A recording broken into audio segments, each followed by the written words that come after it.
Welcome back, YouTube. We're here for yet another update on the Smith & Wesson M&P 10mm 4-inch. If you look back on my channel, we have a few videos of this firearm up already. We had some malfunctions with some hotter ammo. We had some decent luck with gold dots. We had decent luck with some range ammo. We have a special treat. We have about 100 rounds here of the critical duty I was able to find on the onlines. So we're going to go ahead and see if this runs. This is a good ammo. It's middle of the ground velocity wise. Hopefully it can run. We're going to try to run 15+1 in the magazine straight, just like you'd carry it if you were carrying it for duty or home protection or anything else.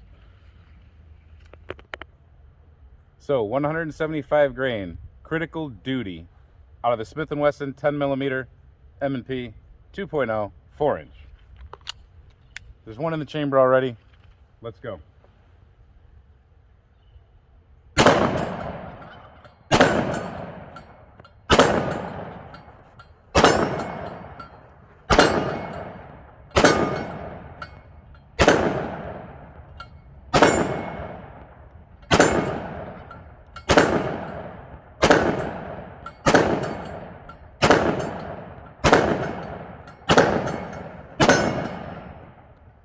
Went through the mag and locked back. That is awesome.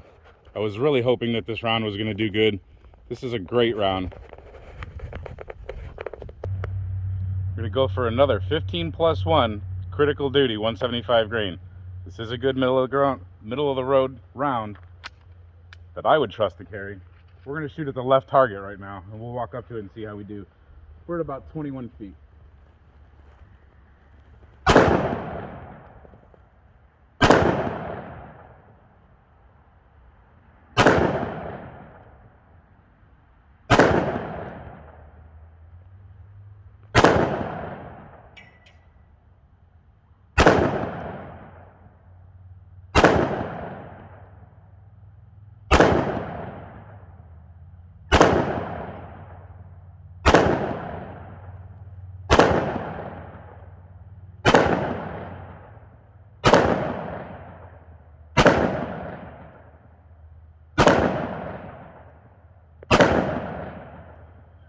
Went through them all and held open. I'm liking this. Let's walk up to the target and see what it looks like.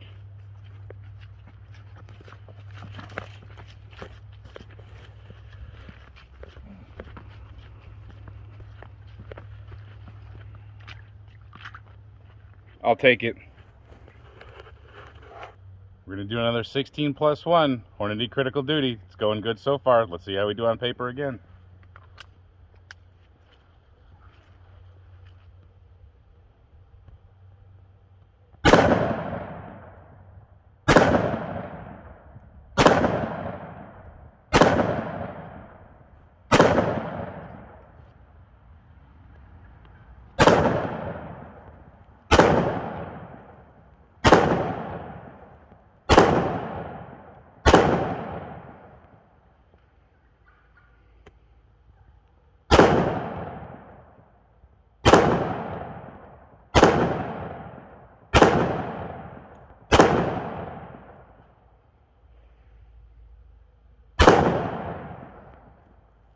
Went through all of them. Locked back.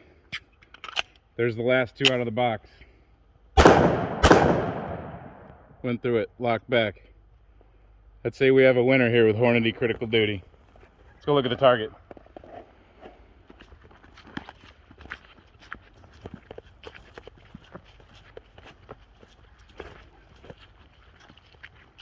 For the kind of shooting I was doing, I'll take it. You can obviously see where my left-handed shooting was going.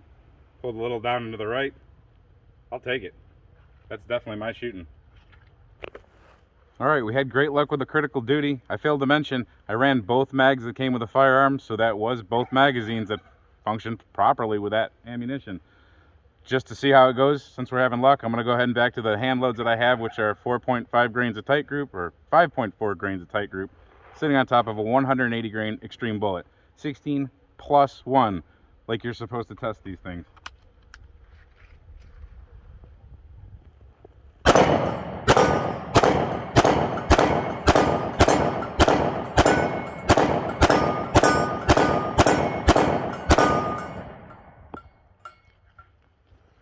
Locked back. I'll take it.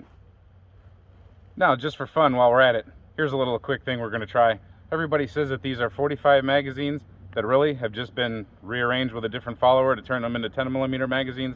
This is an M&P 45 10 round magazine, and I think it has a different shape up here, and it definitely has different dimensions.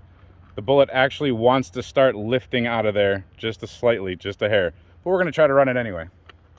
This is 13 rounds in a 10 round 45 magazine. Fits a little loose.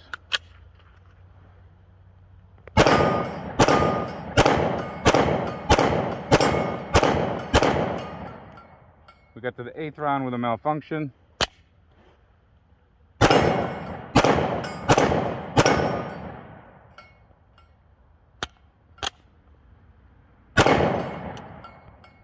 Dead trigger. Did not hold back. So it will not hold back on an M&P 45 magazine. Experiment done.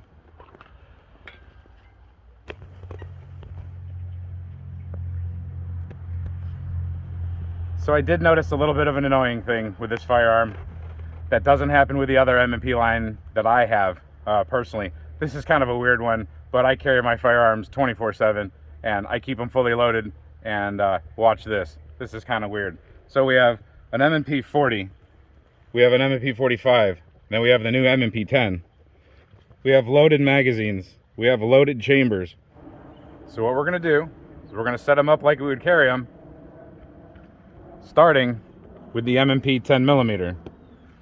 One in the chamber, fully loaded magazine. Now, listen to this. Can you hear that? I noticed this walking up the steps today, trotting up the steps. No magazine, doesn't do it. Magazine, doesn't do it. With magazine, that would be sure as heck. Hold the magazine. Helps it a little bit. Now, we're gonna set that one down. One in the chamber. Magazine, M&P 45. All I hear is my jacket. A little bit of slide rattle, I guess. We're going to do the same thing with the M&P 40. One in the chamber. Magazine. This thing's old and beat up. I hear the slide a little bit. I sure don't hear what I hear with this M&P 10. Sounds like BBs are in there, like this is an air gun. Now, watch this. Come a little closer, camera guy.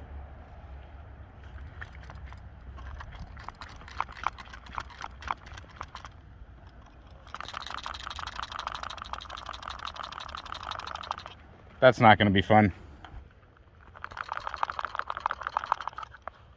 And no, that is not my holster. What is rattling around in this firearm? Leave comments. Let me know what you think. We found a solution. It's great. You won't believe it. Hornady. Critical duty. Yay! Alright, what I want you guys to notice here on these magazines is, yes, the feed lip spacing is relatively close on both of these. However, it's the profile here. It's much shorter on the 10mm than it is on the 45. So no, the magazines are not the same, and no, the followers are also not the same. And another thing I noticed while I was trying to unload this extended mag I have, it's unfortunate that these actually don't work in a 45 because the extended mag holds 20 of these things. But when I was trying to unload them, I started noticing there one jumped out, there an extra jumped out. Sometimes, there it happened again. Sometimes two jumped out at once. So I think what's happening is that since they don't exactly sit 100% proper, they tend to be able to lift right out of there. Not the same magazine. We have success. Thank God. Thank you, Hornady. Hornady Critical Duty. Smith & Wesson M&P 10mm 4-inch. These bullets right here are moving at 1150 feet per second, delivering foot-pounds, about 513 foot-pounds. I'll take it. This firearm likes this ammunition. We put 50 rounds through it today, various ways, right-handed, left-handed, double-handed. We put it on paper, it groups well, it runs well, it ran through both mags. Thank you. That's all we wanted, was at least one ammunition that we could trust, you know, right out of the factory. This does have two different loadings sometimes. Sometimes you find it at 1150 feet per second. Sometimes you can see it at 1160 feet per second. I don't understand. Maybe it's something between the 50 round boxes and the 20 round boxes. But thank God for that. I might carry this firearm. The only thing that's stopping me is the sounding like a can of spray paint. That's kind of weird. I don't really like rattly guns. But it's getting one step closer to being my EDC. It's nice. That's all I can say. I want to carry it. I want this firearm to work. I just want to make a comment about the way that I was testing this firearm. I know that I got a little bit extensive, but I think that's what you all want. That's what in the comments everybody said that they wanted. I think firearms should be tested with full capacity magazines. If you look out there, there's a lot of videos, some of this firearm itself. You're not seeing the full capacity of the magazine go through this firearm. You should see the first round go home. You should be able to run its capacity. If it's 15 plus 1, it should have 15 plus 1. And it should run multiple magazines of that. There's no reason it doesn't.